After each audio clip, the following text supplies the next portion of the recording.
Assalamu alaikum students, Bismillahirrahmanirrahim. As all of you know that we are going to study criticism, literary criticism. तो literary criticism की जो book है ये students को बहुत मुश्किल लगती है। इसका पेपर जो है स्टूडेंट्स को बहुत मुश्किल लगता है। अक्सर स्टूडेंट्स की सप्लीज आती हैं इस पेपर में। तो उसके पीछे मेन रीज़न क्या होती है कि स्टूडेंट्स को जो है वो स्टेटमेंट समझ नहीं आ पाती, क्योंकि लिटरेरी क्रिटिसिज्म का जो पेपर आता है वो कभी भी सीधी स्टेटमेंट नहीं देते। कभी हमेशा इसकी स्टेटमेंट जो है वो घुमा फिरा के दी जाती है।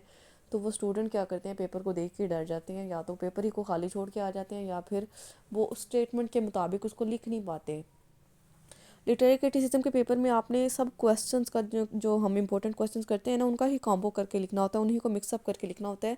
कोई आपसे जो है अलहदा कसीदा नहीं पूछ लिया जाता कि आप परेशान हो जाएं, तो आपने उन्हीं में से लिखना होता है। तो सिर्फ आपको जो है क्वेश्चन को समझना है, स्टेटमेंट को समझना है, उसके बाद उसको लिखना है। तो स्टार्ट करते हैं अपना क्वेश्चन। इसका एक ऐसे है, रेमंड विलियम को हम स्टार्ट करने जा रहे हैं। रेमंड विलियम एक बहुत बड़े राइटर हैं, क्रिटिक हैं, नॉवलिस्ट हैं, कम्युनिस्ट हैं। इन्होंने ना मॉडर्न ट्रेजेडी का कॉन्सेप्ट दिया था। मॉडर्न ट्रेजेडी हमने जो है अब तक पार्ट 1 में भी क्लासिकल ट्रेजेडी, ग्रीक ट्रेजेडी इस तरह के नाम सुने हैं। तो ये क्या है कि इन्होंने सारी जितनी भी ओल्ड ट्रेजेडीज थी ना उन सबको वन बाय वन करके रिजेक्ट कर दिया था। इन्होंने कहा था कि मॉडर्न ट्रेजेडी, अपनी एक न्यू डेफिनेशन दी थी कि ट्रेजेडी ये होती है। वो हम इंशाल्लाह इस चैप्टर में रेमंड विलियम में जो है वो डिस्कस कर लेंगे। आई होप सो कि आपको लेक्चर की अच्छे से समझ आ जाएगी। तो स्टार्ट करते हैं। इसका फर्स्ट ऐसे rejection of tragedy. Aristotle was the first who defined a real meaning of tragedy. Writers followed him for centuries.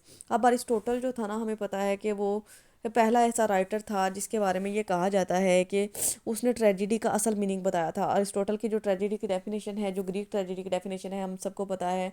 हमने काफ़ी दफ़ा पार्ट 1 में पढ़ी थी कि वो ऐसी ट्रेजिडी जो किसी कॉन्स्पिशियस पर्सन के साथ होती है, जिसकी वजह से उसका जो है ना फॉल होता है, और उसका जो रीज़न है हमार्शिया होता है, एरर ऑफ जजमेंट होती है, और उसकी ट्रेजिडी की वजह से स्पेक्टेटर्स में या ऑडियंस में feeling of PT and fear create होती हैं। तो ये थी अरिस्टोटल की ट्रेजेडी की डेफिनेशन। लेकिन जो जिसको जो था ना सेंचुरीज तक, सदियों तक लोगों ने फॉलो किया। In modern world, Raymond William while expressing his view rejects conventional concept of tragedy. अब रेमंड विलियम ने क्या किया कि उसने जितने भी पुराने जो कदीम ख्यालात थे ना ट्रेजिडी के बारे में, उन सब को रिजेक्ट कर दिया। Aristotle may have defined tragedy in detail, but it is not time to stick with the old notions. जो है रेमंड विलियम ये कहता है कि मैं ये नहीं कह रहा कि अरिस्टोटल ने जो डेफिनेशन बताई है ट्रेजिडी की वो गलत है, उसने सही बताई है। वो कहता है लेकिन अब ये वो ज़माना नहीं रहा, वो वक्त नहीं रहा कि हम पुराने ख्यालात के साथ जो है चिपके रहें। World has been change and majority of people has become heartless. अब वो कहता है दुनिया जो है वो बदल गई है, और जो लोग हैं, ज़्यादातर जो लोग हैं वो हार्टलेस हो चुके हैं। मतलब उनके दिल में किसी के लिए रहम दिली या फिर दर्द नहीं होता, सिंपैथी नहीं होती। Every day people see a new tragedy. हर रोज़ जो है लोग एक नई ट्रेजिडी देखते हैं इन रियल लाइफ, अपनी ज़िंदगी में। If the same thing is repeated in the theatre it would have no effect. अब अगर एक ही चीज़ थिएटर में बार बार रिपीट की जाए तो वो अपना इफेक्ट जो है वो खो देती है। हम उससे बोर हो जाते हैं। मतलब हम अगर किसी चीज़ को, किसी ड्रामा को या किसी मूवी को एक दफ़ा देखते हैं तो ठीक है, हमें वो उस पर जो है ना तरस आता है कि ये हीरो के साथ या हीरोइन के साथ गलत हुआ है। जब उसको 2 बार देखेंगे, 3 बार देखेंगे, बार बार एक चीज़ को देखेंगे तो फिर हम उसे टायर्ड हो जाते हैं। हमारे लिए उसके कोई फीलिंग उसके लिए नहीं रहती। तो यही वो चीज़ कह रहा है कि अगर एक चीज़ बार बार रिपीट की जाए तो वो अपनी इंपॉर्टेंस खो देती है। Raymond Williams is not only person who rejects traditional tragedy. Many dramatists have also changed their style of writing tragedy. अब रेमंड विलियम एक सिंगल राइटर नहीं है कि जिन्होंने जो ओल्ड कॉन्सेप्ट थे ना ट्रेजिडी के, ट्रेडिशनल कॉन्सेप्ट थे, उनको रिजेक्ट किया है। और भी बहुत से ऐसे ड्रामाटिस्ट हैं, बहुत से ऐसे प्ले राइटर्स हैं जिन्होंने ट्रेजिडी की ओल्ड डेफिनेशन पे ऑब्जेक्शन किया है और न्यू ट्रेजिडी के बारे में इंट्रोड्यूस करवाना चाहा है। Bertolt Brecht. Bertolt Brecht was a dramatist. ये एक ड्रामाटिस्ट हैं who change meaning of tragedy, जिसने ट्रेजिडी का मतलब जो था तब्दील कर दिया था। In fact he presented a new concept of tragedy. बल्कि उसने एक ट्रेजिडी का एक नया कॉन्सेप्ट पेश किया था। Rejection of tragedy by William deals with Brecht plays views and some of the modern techniques. अब क्या है कि जो rejection of tragedy Raymond William ने ऐसे लिखा है ना, इसमें बहुत उसने उसके ब्रैकेट के बेट्रॉल्ट ब्रैकेट के व्यूज़ को, उसके पॉइंट ऑफ व्यू को जो है इलेबोरेट करने की कोशिश की है कि उसने किस तरह से मॉडर्न टेक्निक्स यूज़ की थी ना, तो रेमंड विलियम ने उसको कॉपी करने की कोशिश की है। Bracket was a German dramatist who introduced epic theatre and it impressed Raymond. अब क्या था कि बेट्रॉल्ट ब्रैकेट ने एक जर्मन का ड्रामाटिस्ट था, उसने ड्रामा में जो था ना एपिक थिएटर इंट्रोड्यूस करवाया। पहले हमने एपिक के बारे में पोइट्री में पढ़ा है ना, ड्रामा में हमने कहीं पे भी एपिक का जिक्र नहीं था सुना कि हमने वो एपिक पढ़ी थी Paradise Lost as an epic. लेकिन ये बेट्रॉल्ट ब्रैकेट ने ड्रामा को भी जो ना as an epic theatre introduce करवाया था, और जो रेमंड विलियम थे वो इस बात से बहुत इम्प्रेस हुए थे। ही टॉक्स अबाउट 6 प्लेज, उसने जो थी ना उसके 6 प्ले हैं इस बेट्रॉल रॉकेट के ना, बेट्रॉल ब्रैकेट के, इसके 6 प्लेज हैं। उनके बारे में उसने अपने ऐसे रिजेक्शन ऑफ ट्रेजिडी में जिक्र किया है। उनके नाम आपको अगर याद हो तो आप कर लीजिएगा, वरना बस आप इतना मेंशन कर दें कि उसके 6 प्लेज थे जिनको उसने अपने, इधर से ना ये पेज फटा हुआ है तो वो आप क्लियर कर लीजिएगा line. He talks about 6 plays in his essay rejection of tragedy. अब उसके जो हैं 6 प्ले की उसने अपने रिजेक्शन ऑफ ट्रेजिडी में बात की है। Supports his views as an epic theatre के, उसके जो एपिक थिएटर के बारे में व्यूज़ थे ना, उसने उसको बहुत सपोर्ट किया है, बहुत उसको पसंद आए थे वो। In the whole essay rejection of tragedy is based on epic theatre. अब ये पूरा इसका जो मजमून है रिजेक्शन ऑफ ट्रेजिडी, ये एपिक थिएटर पे ही बेस करता है। Views of Brecht on tragedy are in fact Raymond views के, जो ब्रैकेट के व्यूज़ थे ना वो असल में रेमंड के व्यूज़ बन गए थे, क्योंकि रेमंड जो था वो उसका फॉलोअर बन गया था, वो उससे बहुत इंप्रेस हुआ था, उसने सारे उसके कॉन्सेप्ट्स को फॉलो किया था। Bertolt Brecht was of the view that people should not see a play like a ritual ceremony. अब क्या है, बर्टोल्ट ब्रैकेट ये कहता है कि लोगों को जो है ना, ये किसी भी प्ले को, किसी भी ड्रामा को किसी तकरीब के साथ, किसी जो जैसे गांव की तकरीब होती है ना, और उनकी तरह नहीं देखना चाहिए। ही thought that Spectator should not involve themselves in a play. वो कहता है कि स्पेक्टेटर ऑडियंस को जो है ना किसी प्ले में या किसी ड्रामा में बहुत ज़्यादा इन्वॉल्व नहीं हो जाना चाहिए। He rejects Aristotle definition of tragedy forced on catharsis. वो अरिस्टोटल की जो डेफिनेशन थी ना, अरिस्टोटल ने अपनी डेफिनेशन में कहा है कि यानी वो ट्रेजिडी वो होती है जो कि कैथारसिस को पैदा करे, मतलब फीलिंग्स ऑफ इमोशन, पीटी ना feelings of PT and fear पैदा करे स्पेक्टेटर्स में। वो कहता है कि ऐसा नहीं होना चाहिए, अरिस्टोटल की डेफिनेशन गलत है कि ड्रामा वो तो सिर्फ एक ड्रामा होता है ना, वो क्यों लोग उससे इतना ज़्यादा इंप्रेस होते हैं। He said that spectators should sit and saw stage world without involving themselves in it. हम क्या करते हैं, हम जब कोई ड्रामा देख रहे होते हैं, ड्रामा में कोई ऐसा सीन चल रहा हो जो कि हमारी लाइफ में भी एग्जिस्ट करता है, तो हम उस हीरो या हीरोइन की जगह या उस करेक्टर की जगह खुद को कंसीडर करने लग जाते हैं। तो लेकिन बर्टोल्ट ब्रैकेट ने ये कहा था कि ऑडियंस को ये चाहिए कि वो सिर्फ आराम से बैठें और ड्रामा देखें, और लेकिन खुद को उसमें इन्वॉल्व ना करें। They should keep themselves away from the play. Distancing effect is a very significant technique used by Bertolt, and Raymond William agrees with his views of tragedy. अब क्या है कि इसने डिस्टेंसिंग इफेक्ट के बारे में बताया था कि जो स्पेक्टेटर्स हैं, जो ऑडियंस हैं, वो खुद को ड्रामा से दूर रखें, मतलब खुद को कंसीडर ना करने लग जाएं या खुद के बारे में ना सोचने लग जाएं। तो ये बहुत इंपॉर्टेंट टेक्निक है जिसको बेट्रोल ब्रैकेट ने अपनी ट्रेजिडी में, अपने ड्रामाज में यूज़ किया था, और रेमंड विलियम ने इसको फॉलो किया था, और उसको ये इसकी बात बहुत अच्छी लगी थी कि ऑडियंस को ड्रामा में इन्वॉल्व नहीं होना चाहिए। A person becomes part of a tragedy when he sees it on the stage. अब जब कोई इंसान जो है, जब वो स्टेज पे या हम टीवी की स्क्रीन पे जब कोई ड्रामा देख रहे होते हैं, तो हमें ऐसा लगता है कि हम भी उसका हिस्सा हैं। He thinks that the suffering of the tragic character to his bad deeds.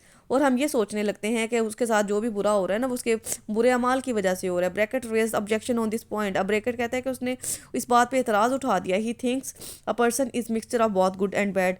वो कहता है कि इंसान, हम सब जानते हैं कि इंसान जो होता है ना, वो अच्छाई और बुराई का मिक्सचर होता है। कोई भी इंसान परफेक्ट नहीं हो सकता, ना बहुत ज़्यादा अच्छा हो सकता है, ना बहुत ज़्यादा बुरा हो सकता है। अगर कोई अच्छा इंसान है तो उसमें कोई ना कोई बुरी बात ज़रूर होती है, और अगर कोई ना कोई, जितना भी बुरा इंसान हो उसके अंदर कोई ना कोई गुड क्वालिटी ज़रूर पाई जाती है। Rejection of a person depends on circumstances. अब reaction of a person, sorry, अब वो कहते हैं कि किसी भी इंसान का जो रिएक्शन होता है ना, वो उसके हालात पे डिपेंड करता है। More over he forces on showing a bad system instead of bad person. और मजीद वो ये कहता है कि यानी मैं वो कहता है मैं ये नहीं मानता कि कोई इंसान बुरा हो सकता है। वो कहता है ये हो सकता है कि उसके इर्द गिर्द के हालात बुरे हों, या वो जिस निज़ाम में वो रह रहा है, या जिन कंडीशन का वो सामना कर रहा है वो बुरे हो सकते हैं। इंसान बुरा नहीं होता है। Thus he focuses more on the effect of tragedy rather than its events. तो इसलिए हम ये कह सकते हैं कि बेट्रॉल ब्रैकेट ने इफेक्ट ऑफ ट्रेजिडी पे ज़्यादा जोर दिया था बजाय इसके कि इसके इवेंट्स पे। उसने इवेंट्स को जो था इग्नोर कर दिया था। उसने कहा था ट्रेजिडी में जो ज़्यादा किरदार होता है, ज़्यादा रोल होता है ना, वो उसके हालात का होता है, सिचुएशन का होता है। Hence variety of responses define the intensity of tragedy. फिर इसके बाद वो ट्रेजिडी की शिद्दत की बात करता है। वो कहता है ट्रेजिडी की शिद्दत उतनी ज़्यादा होती है जितना उसको उस पर रिस्पॉन्स मिले, जितने ज़्यादा कमेंट्स आएँ, जितने ज़्यादा ऑडियंस जो है वो रिस्पॉन्स करे। अ play is not tragic until Spectator response is tragic. वो कहता है कि किसी भी प्ले का या किसी भी ड्रामा का जो है उसको ट्रेजिडी उस वक्त तक नहीं कहा जा सकता, या उस ड्रामा को ट्रेजिक उस वक्त तक नहीं कहा जा सकता जब तक स्पेक्टेटर्स जो हैं, जो ऑडियंस हैं, वो ट्रेजिक रिस्पॉन्स ना दें।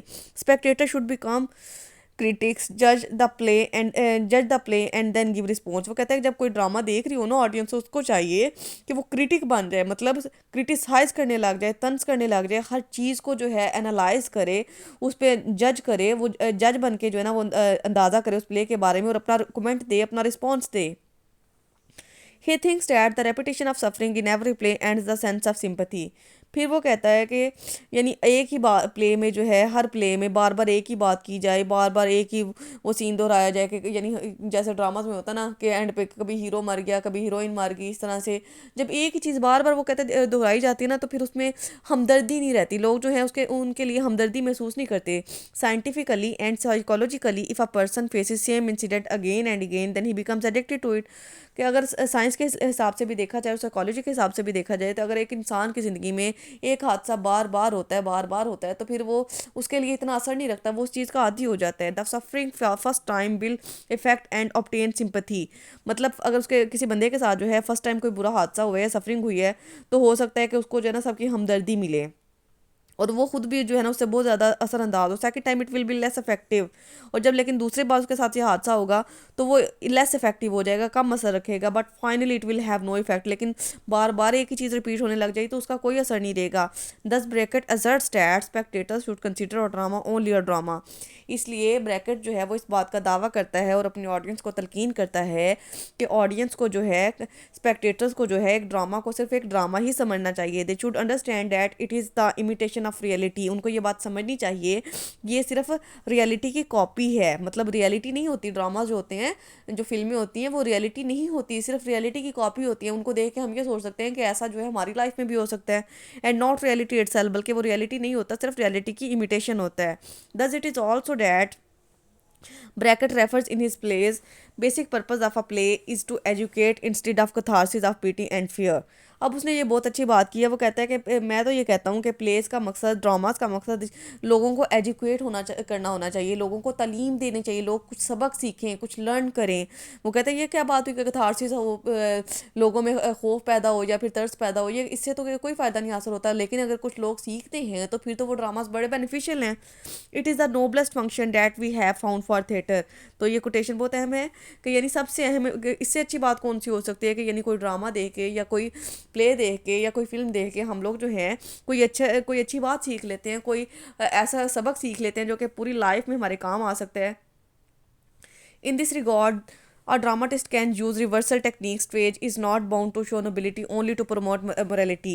फिर इसके बाद एक और उसने बात कर दी है। वो कहता है कि यानी रिवर्सल टेक्निक्स को भी यूज़ कर सकता है, कि वो उसके लिए ये बात ज़रूरी नहीं है किसी ड्रामाटिस्ट के लिए कि वो सिर्फ अपने ड्रामाज में अच्छी चीज़ें दिखाए, वो मतलब बुरी चीज़ें भी सिखा सकता है जिनसे मॉरल लेसन हासिल होता हो। Immorality can also be shown on the stage. Immorality मतलब गैर अखलाकियात भी स्टेज पे दिखाई जा सकती हैं, लेकिन किस लिए?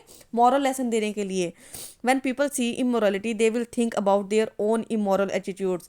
मतलब जब लोग जो हैं गैर अखलाकियात चीज़ें देखते हैं तो वो अपने अंदर झांकने लग जाते हैं, उनको अपने इमोरल एटीट्यूड्स के बारे में जो है ना वो अंदाज़ा होना शुरू हो जाता है। Tragedy can also spread awareness and help people to decide what to do and what to not to do.